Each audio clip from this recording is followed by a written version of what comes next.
Astoria Culinary and Hospitality Institute was introduced by us. Jose Rizal Memorial State University has been a partner of ACHI for more or less 14 years. I would say that it was ecstatic because I enjoyed the experience and I met a lot of friends and gained a lot of knowledge, ma'am.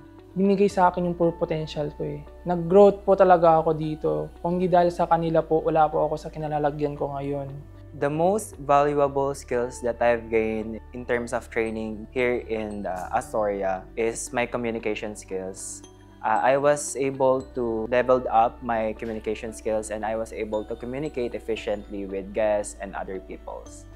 Aside from financial limitations, isa po talaga sa na-encounter ko that time is yung being shy because I am an introvert person po. And actually, ACHI helps me to overcome with it po.